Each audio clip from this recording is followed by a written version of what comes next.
बाहेर खूप पाऊस पडतोय, त्याच्यामुळे असं गरम गरम चमचमीत खायची काहीतरी इच्छा होते. सो त्याच्यामुळे मी आणलं होतं चिकन आणि मी चिकन चांगलं स्वच्छ धुवून घेतलेलं आहे. तर आपण बनवत आहे चिकन तंदूर. सिंपल पद्धतीने बनवत आहे. चिकन चांगलं धुवून घेतल्यानंतर त्याच्यामध्ये आलं लसणाची पेस्ट टाकत आहे मी. आलं लसणाची पेस्ट आणि माझ्याकडे ऑर्गॅनो आणि चिली फ्लेक्स होतं, सो मी ते ॲड केलेलं आहे थोडंसं.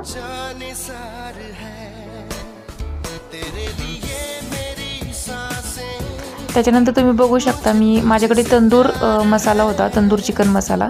तो मी एका वाटीमध्ये काढून घेतलेला आहे आणि त्याच मसाल्यामध्ये मी दही टाकत आहे.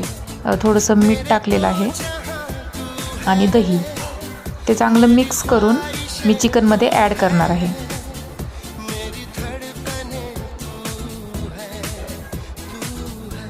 चिकन तंदूर मसाला मी थोडासाच घेतला होता.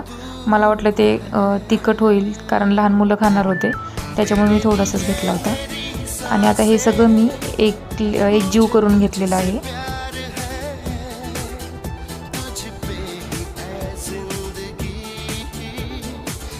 हे सगळं मिक्स झाल्यानंतर त्याच्यावरती मी थोडंसं लिंबू पिळलेलं आहे.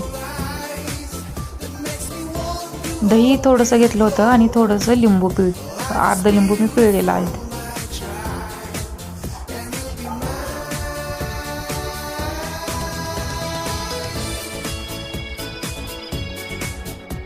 ते सगळं एकत्र केल्यानंतर मी त्याला 1 तासासाठी फ्रीजरमध्ये ठेवलं होतं.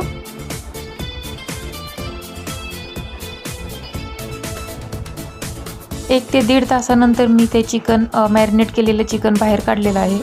एका कढईमध्ये तेल तापायला लावलेलं आहे आणि एक पीस असे मी तेलामध्ये सोडणार आहे.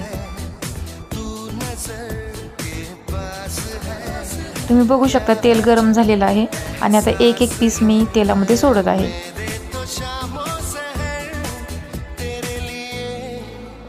चिकनचे पीस जे आहेत ते चांगले तळून घ्यायचे आहेत. चांगले क्रिस्पी होईपर्यंत तळून घ्यायचे आहेत.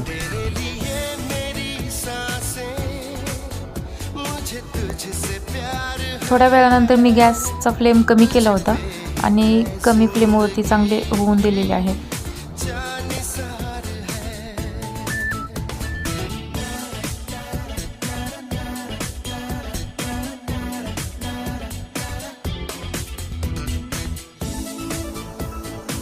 इकडे आपलं चिकन तंदूर जे आहे ते रेडी झालेलं आहे.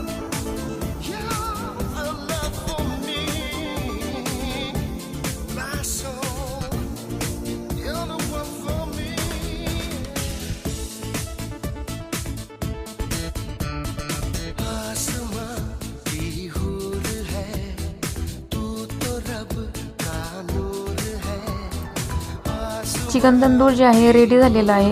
मी लहान मुलांना खायला दिलं, रनयाला आणि आरुषला, आणि त्या दोघांना पण खूप जास्त आवडलं. थँक्यू.